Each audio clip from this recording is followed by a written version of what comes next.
So I've got to ask the question, have you heard of a Dr. Tanzler? I would consider it a modern-day Frankenstein of Florida. Gotta buckle up. This one gets weird. This one is creepy to a whole new level, folks. Karl Tanzler, German immigrant born February 8, 1877 in Dresden, Germany, travels as a child to Italy, where he's claimed to be visited by a deceased ancestor. From a child born into this world, we are taught what to believe. Closed-minded we become, fearful to be deceived. Still we desire to know what lies beyond that locked door. The art of the storyteller, conjuring tales of legend and lore. History hidden, lost knowledge, things forgotten and the unknown. These are the things that direct us and will set the tone. Welcome, friends, to another episode of Nightmares on the Lost Highway.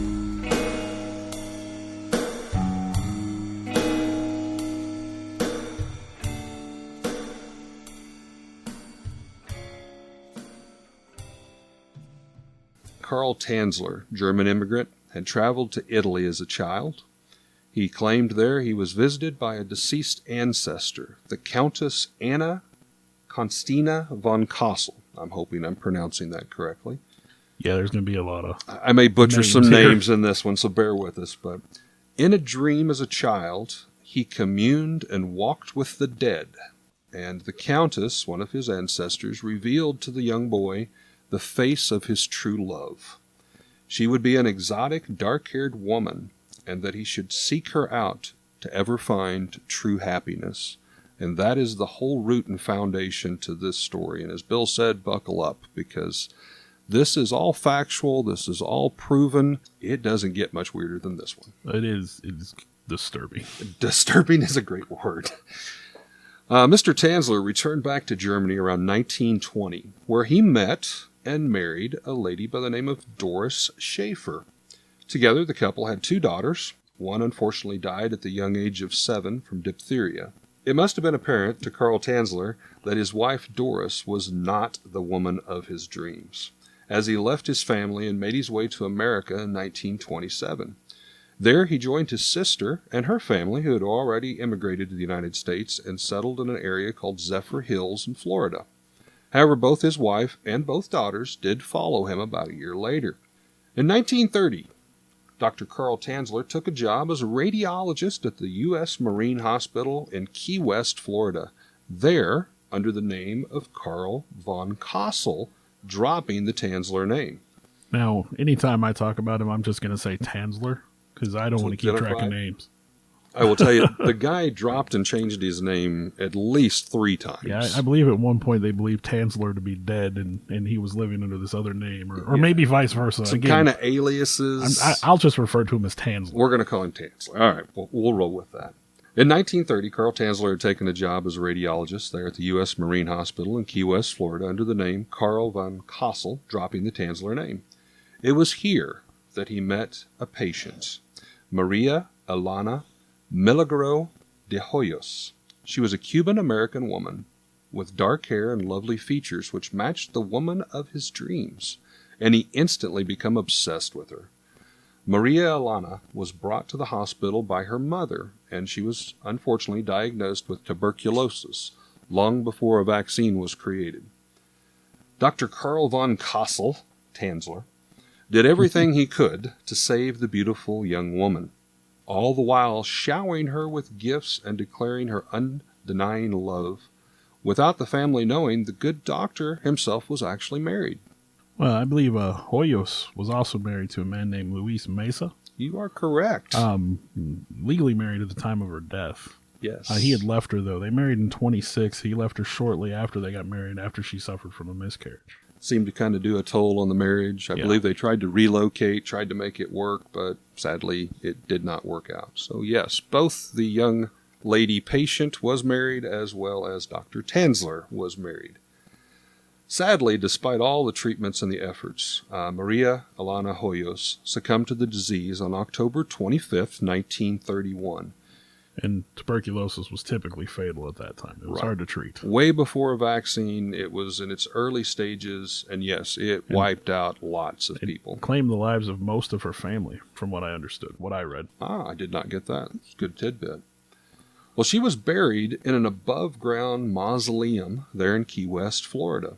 And kind of the first twist, the funeral and part of the special mausoleum being paid for by none other than Dr. Tanzler. Dr. Foot the bill. That's Dr. Flip the bill. That's normal. Now you might ask, well, that's kind of odd. The doctor would pay for that. Oh yeah, that's just one odd thing that we're about to get to. And the key is above ground mausoleum. Let me kind of state that. To which Tanzler would retain the only key, too. Yes. That's important. Not the family. No, just the doctor that was infatuated with her. This is not where the story ends, but really where it only begins. Dr. Tanzler, or as he was going at the time, Dr. von Kassel, was said to visit her grave almost every night. It is said that the good doctor continued to experiment, and after almost 3 years after her death, he believed he had found a way to bring Maria Alana back to life. Well, he claimed that her spirit would come to visit him while he was at her graveside. I had heard and that. That she told him to take her from her grave. Take me from this grave. Yeah. This is eerie stuff here. So on one evening in April 1933, he sneaks into the cemetery with literally a little red wagon, breaks into the mausoleum, and steals the corpse to return home with her for what would become his greatest medical miracle. It actually depends on which version of the story you read. Some versions say he took her home, but there was one version that said he had a lab that he had fashioned from an old airplane, and that's where he did the original. That's where he spirited her away to originally. Did we mention Dr. Frankenstein? Yeah, I mean, it's kind of the same. Apparently he'd had a fascination with airplanes. He'd built one, I believe, when he spent some time in Australia. He worked on building an airplane then, too. He was a man of the world. He did some traveling. Yeah, he traveled all over. It is proven that over the next 7 years, now to set the dates, it's 1930 to late 1940, Dr. von Kassel Tanzler lives alongside Ilana, the love of his life. By 1940, word gets back to Maria's... Well, it seems like we're skipping a big thing here. I've got pretty much a bullet-pointed list of some events that happened in those years. Okay. I didn't know if you were getting there. I don't want to interrupt. I'm going to get there, I think, to some of them, but please fill me in on any of them that I might miss. Okay. He lives with her, with this corpse, for 7 years, from 1933 to about late 1940. And by that time, word gets back to Maria's sister, Florinda, I believe is the way you might pronounce it, Yeah. from a neighbor that the doctor is seen dancing with a woman that resembles Maria in his window of his front room. Yet another rumor, believed to have come from the housemaid, states she was never allowed directly to go into the master bedroom of the house. Yeah, the locals thought it was suspicious when he would come into town to get women's clothing and perfume on a regular basis. That was also one of the things that sparked her interest in his situation. Gotcha. And in a sick, twisted way, it all begins to make sense here. He is seen dancing with this woman in the front living room window. The housemaid is never allowed to go into the master bedroom. However, remember seeing a young woman lying in bed through the cracked door. She points out that she'd even asked the good doctor a couple times, and he would say, well, please don't disturb my sleeping wife. Again, that was an interesting word I thought that was used. She needs rest. Florinda, the sister, she's, of course, confused, excited. I don't know what I would feel like when you're told these kind of stories, especially that the woman resembles your deceased sister of 7 years. I guess the type of woman that the sister was, Florinda, she knew where the doctor lived, went right to his front door. Yeah, confronted him right to his face, knocked on the door. The good doctor smiles, knows her by name, welcomes her into the house. And never seemed like anything was out of place. Like, it was totally normal to him. Totally normal. Come on in. She does not hesitate, goes directly to the house, knocks on the door. Doctor warmly greets her, welcomes her into the house. Florinda just point blank asks about her sister. And the doctor smiles and eagerly takes the two sisters to meet. Ugh. Gross. So Florinda is astonished and speechless, to say the least. She finds the corpse of her sister, and she actually gives the first tales that are recorded in some of the newspapers. In 7 years, he did a lot of work. He did a lot of reconstruction, we might say. Literally, her bones were connected with wires and clothes hangers. Her face is covered with a silk and plaster Paris mask. With glass eyes fitted. With glass eyes fitted, because obviously 7 years had not been good to his lovely addict that he was addicted to. She's dressed very nicely in a new dress, to your point, with stockings and jewelry. And Florinda, I don't know how anyone would react to this. Well, he made a wig fashioned from her own hair that apparently her mother had collected and given to Tanzler. And that might sound creepy, but actually in the Victorian age, that was pretty common. It's still creepy. Yeah, they would make like wigs. They would make almost like crowns out of the hair and frame them and hang them of the deceased people. And he'd apparently been using the perfume and disinfectants and preserving agents.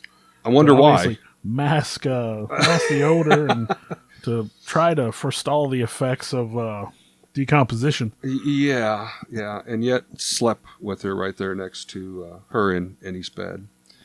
Well, Florinda, the sister, she leaves the house and returns back to the family, where obviously she shares the story with the family, and they immediately report it to the local police. Officials arrive quickly and remove the corpse.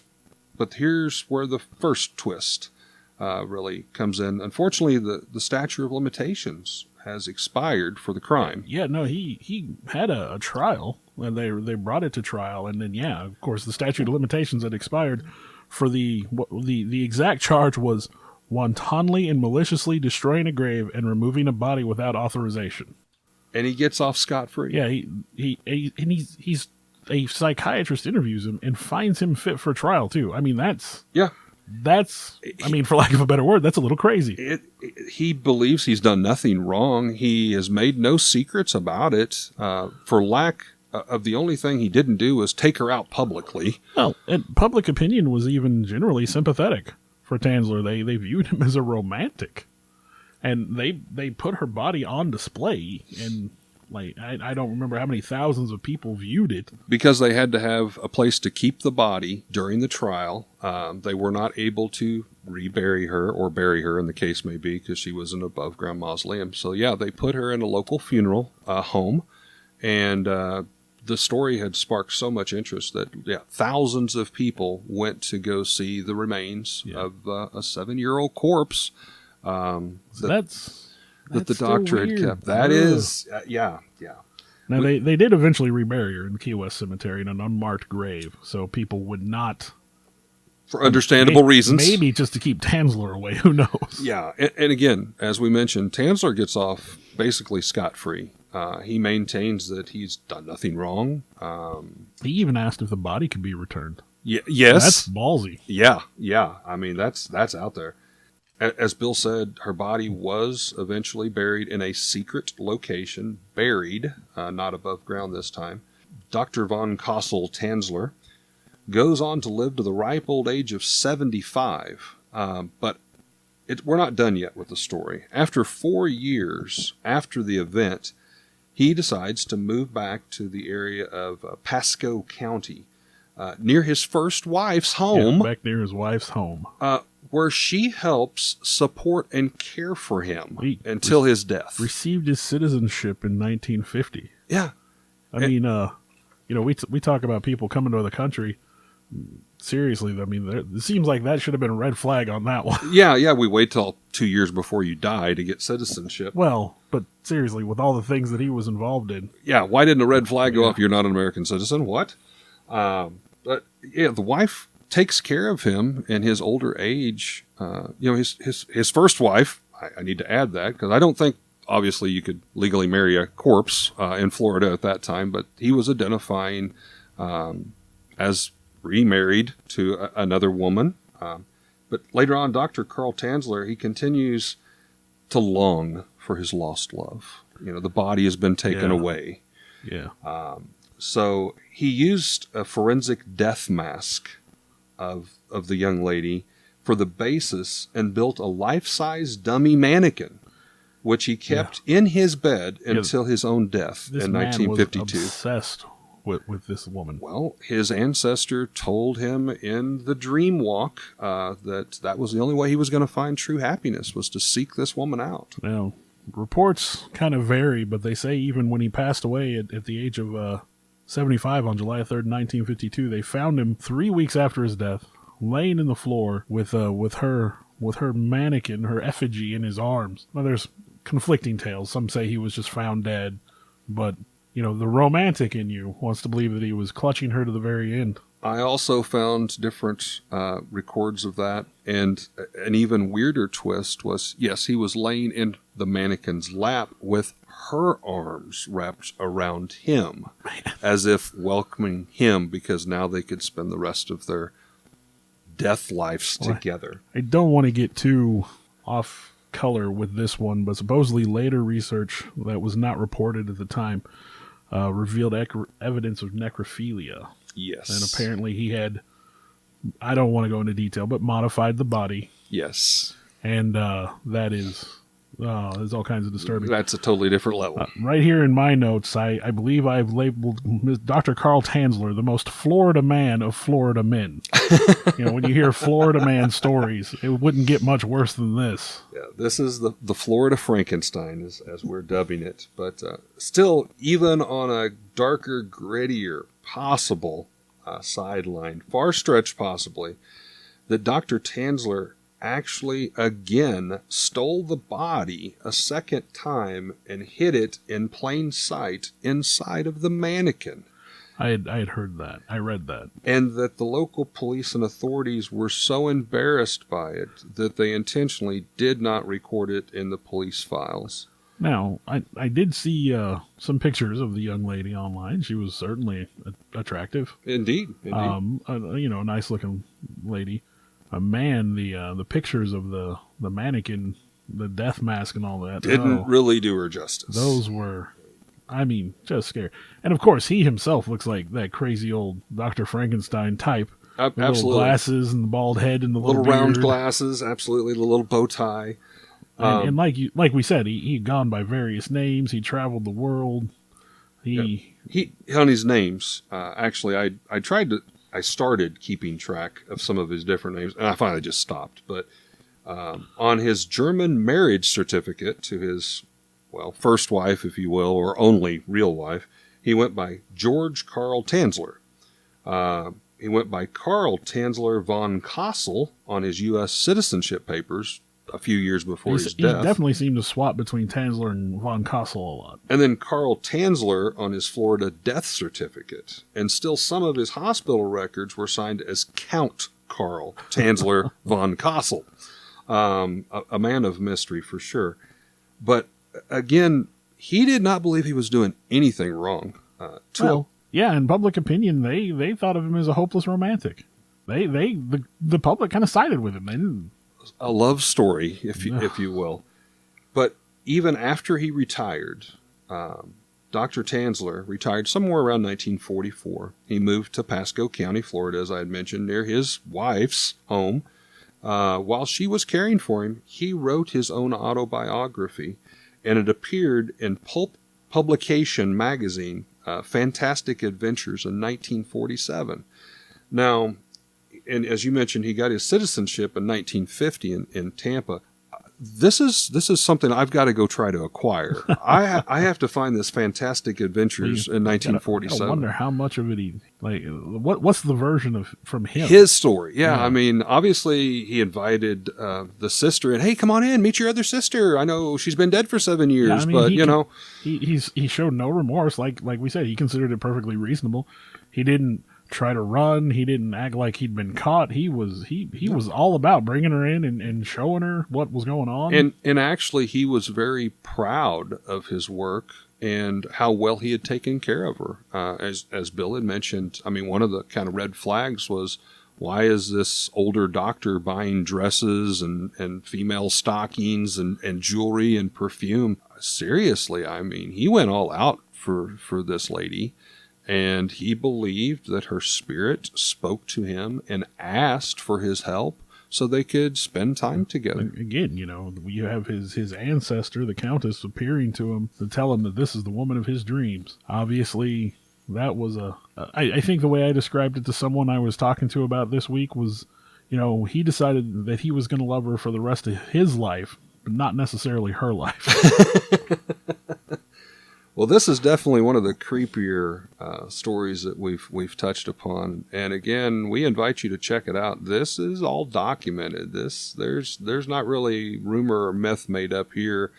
To the extent that there's some speculation was, did he actually dig up the body the second time? Well, he did it obviously the first time. Yeah. He didn't make any bones about it. So even that, I think there's possibly a pinch of truth there. He was so infatuated, addicted, obsessed with her. It's crazy. Like I said, Dr. Carl Tanzler, the most Florida man of Florida men. So. Yet just another tale of nightmares on the Lost Highway. I would like to thank Alex Tudor, who has been helping us a lot with our endeavors on this podcast. You could call him our producer at this point, I think. Our producer, electronic recording technician. He's the one that's setting up all the mics and the hardware in the background. And then Bill Weirs is going through, taking his time to try to clean and edit this up and give us the best possible version that we can present to you folks. Want to thank everybody involved with that. Also would like to say, if you're interested in taking a listen to our local band, Phantom Sam, who has provided our Nightmares on the Lost Highway theme song, if you will, we will be sharing a link on our Facebook page. If you would love to go check out their unique sound, they've got some wonderful stuff going on. So we appreciate our support for us, and also we would appreciate support for them as well. Thank you very much.